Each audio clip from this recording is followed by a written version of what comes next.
Riding is all about concentration and feel. Are you training your horse optimally and in a way that minimizes the risk of injury? The Equestic SaddleClip is the world's most user-friendly training sensor. With the Equestic SaddleClip, you can monitor your training in real time.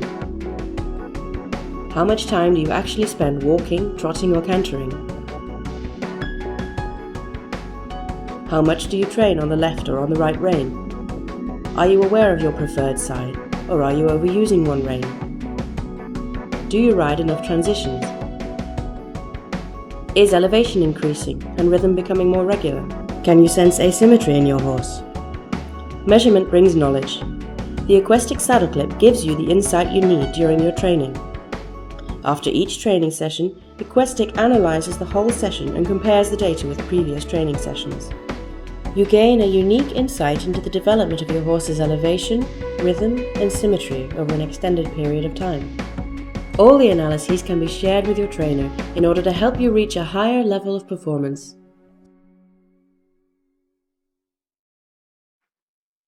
Hello, my name is Martine. I work for Equestic in the Netherlands, and I'm an account manager, but I'm also a horse trainer, and I work a lot with horses who got injured. So I do rehab, and I specialize myself into the crookedness of the horse, so straightness training, and we do a lot of work in hand to prepare the horse for riding again. I'm going to start a presentation, and I will tell you something about Equestic first, and of course I will get into detail with the saddle clip afterwards. So at Equestic we have a number of people who are passionate about horses. I think that is our common drive, and you are also here because you work in an equestrian environment. So first let me introduce Equestic to you. We are a producer of equine wearables. SaddleClip is our first product, and we are also working on other products. And one of those will be for the rider. So the rider will get feedback about position in the saddle, for instance, and balance. And we are aiming on more performance and better care for your horse. And our slogan is perform with care. On the social medias, we would like to use the hashtag equine wearables. And we are aiming to become the world's leading producer of equine wearables. Where does SaddleClip come from? In all sports we have wearables, at least people who are in sports and want to get better at it. It's very common these days to use a wearable. So if you take a look at this screen, we see a swimmer, a soccer player, a cyclist, and an athlete running.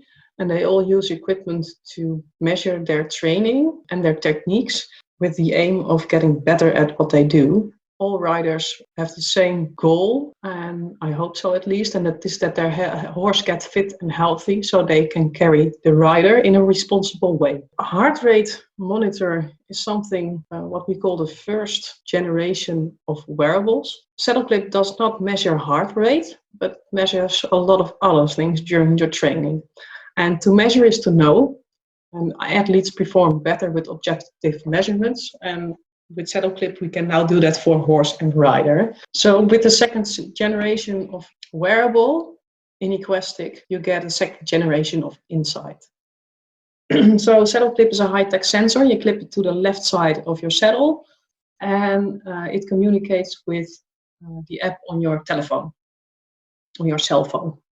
And you can share all the data with other riders or with your trainer, even a veterinarian. And of course, they only need to download the app to do that and make an account. But if they do, you can share anything. So for me as a trainer, it's cool that I can use SaddleClip during a lesson and that I can share the data with my students and that they can check in on me when they are at home. If somebody orders SaddleClip, this is what they get. They receive the little black box, magical box, I suppose. And in there is the SaddleClip, getting started manual, and there is of course the warranty leaflet.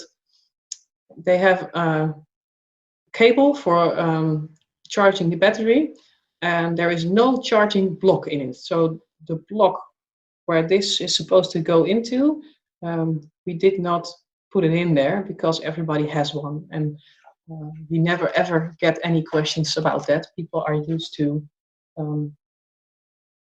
charge anything with a USB connector. So the app for your cell phone is available in the Apple Store and in the Play Store, so Android and Apple. And actually, it's very easy to get started. You have to connect the clip the first time to your app, and you only do that once. And afterwards, you just clip your clip to the saddle. You have a Bluetooth connection for starting your training from the app and stopping the training. And for analyzing your data, you need an internet connection. So when you don't have internet at your stables, it's not a problem. All the data will be analyzed when you get home or in another place where you have internet connection. Monitor, discuss, adapt. So what's the fun about gaining data? The fun is that you can adjust your training schedule or the way you do the exercises with the goal to improve the performance of you and your horse. After I log in, this is the start screen, and I can see here the last ride has been done. I have 23 horses in my app. The number of horses in the app is infinite, so you can add as many horses as you want. And if I take a look at my list of horses, this is the way it is done. The horses you see here, 2 of them are mine, Jay and Fandango. And the rest of them are from students I added in the app. And when I scroll down, you can see somebody shared a stable with me. These are all her horses. And these are people who shared their horse with me. So if they want to, I can check their data. For me as an instructor, this is very useful because I can monitor the progress of my students and I can share the data with them. And when they train their own horse, the SaddleClip as well at home, they can share it with me. So I can help them if necessary, and I can see the progress made between lessons. And before a lesson, I can take a look at the data if I want to and make a plan for the lesson that day. I will pick a horse to show you. And this is Baldi from a colleague of mine. This is a dressage horse. He is in a higher level of dressage. And when you open a horse, you have different screens. This says trend, so it's trainings over time. And you also have data per training. I will show you trend first. We have a screen that shows intensity, and intensity is always the training compared to the other trainings of that horse, so there's no value added. But you can see in the screen if it was low intensity or high compared to the level you usually do. You also see the smileys in here. After a ride, you can add some notes and give it a red smiley, a neutral one, or a happy one. When I swipe to the left, I can see the average left-right of the last 10 trainings. This is the build-up of the training, the last 10 trainings you did. And here you can see this is a longer training and a shorter one. And you can see somewhat what the how we divided the gaits: hold, walk, trot, and canter. And if you did jump, it also shows in here. Rhythm. Rhythm is important because it says something about tact, and you want a steady rhythm. So when we take a look at the graphs, here you see more trainings. And for a better view, I will take this one. What you see is the lowest rhythm during this training, Friday the 18th, and you can see the highest rhythm. Of course, in dressage, it's the goal to have a steady rhythm, and that's why we aim for less variance in the data. So this training was better in rhythm than this one. Maybe they added new exercises, and that's when the horse has no coordination yet in the exercises and less balance, you can see that the horse will speed up or slow down. It can also be the case that the rider did tempo changes. Then this actually is good. I can see it for walk, I can see it for trot, and I can see it from canter. So you don't always aim for more rhythm, higher rhythm, or a lower rhythm. You aim for a steady rhythm in all exercises. Then you know you have a good balance. Impulsion, also very important in dressage, because when the horse is moving straight, the hind legs are stepping under the rider and center of mass, and you get more lift off. This is in walk, and in walk you don't need more impulsion always, but steady. But in trot I want more impulsion, and for this horse, when I do it like this, you can see this is the last training, and this is the an earlier training. You can see she started at 1.25 Gs, and sometimes she goes up and lower. Maybe she did different work, or her horse was in a difficult time. And you can see that now she's the last 3 trainings steady around 1.25 again, and sometimes it's up, but you can see that it becomes more steady and eventually it will go up. That's the goal. You can also see it for canter. This, for me as a trainer and instructor, is the most important one, because when my horse is moving correct and more straight, I get more symmetry. And it's also a guideline for me when I work with rehab horses when they were injured, to see if there are any big changes in symmetry. And when I click it, I can see more trainings. And of course, I want these green dots to be on the midline. Then my horse was perfectly straight in that training. So the symmetry is divided into 3 different measurements. The first one is rhythm, which says something about straightness and tact. And in this one, the rhythm of the diagonal pairs is compared to each other and gives information about which diagonal is slower or quicker. And of course, for a perfect ride, you want them to be 0. That means that the diagonal pairs are moving in the same rhythm, in the same speed. So this says something about timing. You can see here that this horse is steady about 1%, 2%, 3%. And this is actually not bad, because when you see it in the different graphs, I will show later, that means that this can't be seen by the eye. It's about hundreds of seconds, but if you want it to be perfect.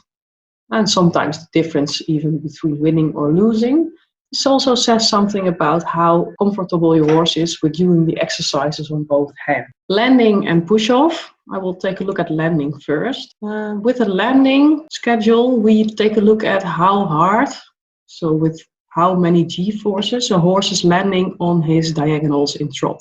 And to the right side of this midline means that he is landing harder on his right diagonal, and that is the right front and the left hind. When I take a look at push-off, it's the same measurements, but it says something about how hard the horse pushes off with the diagonal.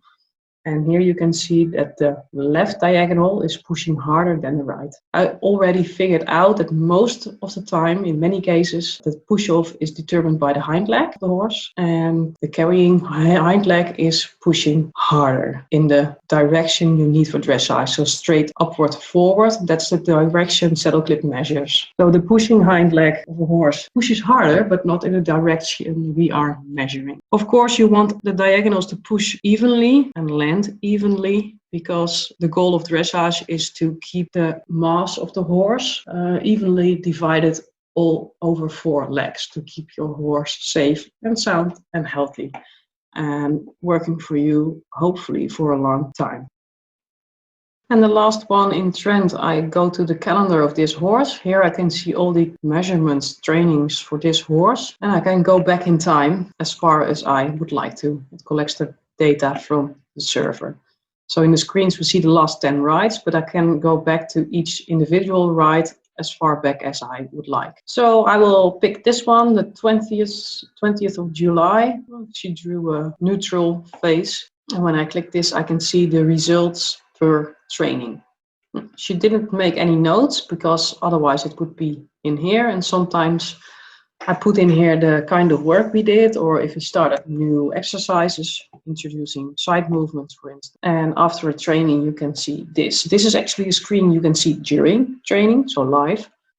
And it's about direction. And you can also how long of that you went straight ahead. So in an arena, you have a corner, straight, and so on. And when you go for a trail ride, the lead is determined by the last turn you make. So if you turn left and go straight for like 3 miles, of course, it was not the left lead all the time. That's why we added percentage of which straight ahead, because we also have saddle clip users who are endurance riders or eventing riders. On the bottom, you can see how long you did each gait. And this was a training with a lot of walk. And that was because of the heat. We had a heat wave in the Netherlands. Here you can see the training, how long you did each gait, and also the percentage of that training. This is also a screen you can see live during training. So for an instructor, it's nice to know. And this is also a screen you can see live. It's about transitions. And in here you can see the non-progressive transitions if you make them. Rhythm in walk. What you aim for is a high, steady peak without the lumps and bumps, because that means that your horse did a good rhythm, or could keep his rhythm and balance during all exercises in the training. Of course, when you add new exercises, you can get these lumps and bumps again, because the horse is not balanced yet in the exercises. And over a couple of weeks or month, depending how quick it goes, you get rid of these lumps and bumps, and it will look like more like this. So in the trot, he has a better balance. Sometimes that's because of speed. When we have more speed, when you are on a bicycle, for instance, you don't fall over as quickly unless you go too slow. Canter, also a nice peak. And impulsion over time during the training. And by clicking on those horses, you can add or remove a gait from the screen, from the curve, the graph. So I can see here in trot, the impulsion. And as a trainer, I always like to look at the impulsion in canter. And because it's a 3-beat jump impulsion by one of the hind legs. So left lead is the left hind, right lead in canter, the right hind is pushing the horse up and forward. And they are almost even, but with some horses you can see that if you know that you started on the left lead, for instance, how much the difference is between those hind legs in canter. Symmetry. In the details per training, it looks like this. And when the difference between diagonals is larger than 10%, one diagonal will turn orange. And when the difference is even larger than 20%, it will turn red. So in rhythm, when I click this, I already can see here it's 1% off, and 1% off is very, very little. What I can see here is that the right diagonal, because it's dark green, is the most dominant one in its behavior, because it's a high, strong peak, and the other one is less dominant in its behavior. So it's not weaker, but sometimes not as dominant in his timing. So for this horse, it's a small difference. Sometimes we see a peak like here, and one here, and then you know that the diagonal, which is to the left, more to the left, is the slower one. So in landing, you can see that this horse is landing on each diagonal with the same force, but that the left diagonal is more dominant in its behavior. So that says something about the natural asymmetry of the horse. Push off, you can see a difference here, that the strength is a bit different. So the left one is the stronger one, the right one is not as strong as the left one, and the left one is more dominant in his behavior. So as a trainer and rider, I want these to be more equal. And my goal for the training is that I do exercises which make the right diagonal, so the right front and the left hind, more stable, more like behaving more like the left diagonal. So I can use side movements for that and other exercises. So push-off was more about the hind legs most of the time. This is the last graph you get from details per training, and it is the structure over time during your training. So when I scroll back to the beginning, I will show you. So this is the start of the training, and everything to the left of this white line means that the horse was on the left lead. Everything to the right means that the horse was on the right lead. So I can see here, she did a lot of hold. Maybe she had a lesson, I don't know. But I can see that she started walk on the left around 6 minutes. And here she was on the left lead, changed the lead, right lead, left lead, right lead.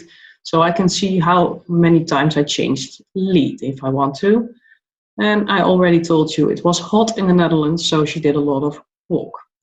Here she did some trot for 4 minutes, walk again, some canter, walk again, changed hand, canter, canter, canter, canter, and some walk in between. So here was steady, steady, steady. And maybe she walked to the arena, I don't know. But this is, of course, for the rider to know. But I just want to show you what you can see in this app. If you did any jumps, it's also in here. So you get orange lines in it. And when you did jump from the left lead, it will show orange to the left. And if you did it on the right lead, it will show orange to the right. So for eventing or show jump riders, this is a tool to check if you practice what you need to practice. You can see if you did your homework. And for you as a reseller, I would like to close with a USP of SaddleClip. We get questions a lot about other apps available in the market. And some of them are even available for free. But the biggest difference between SaddleClip and those apps is that SaddleClip gives the rider and trainer information about the quality of movement. So healthy dressage, sustainable dressage, and you can see the progress over time. I hope you enjoyed this video and have a better feel about what SaddleClip could mean for you and your customers. And I hope that you would like to become a reseller for SaddleClip. Thank you very much.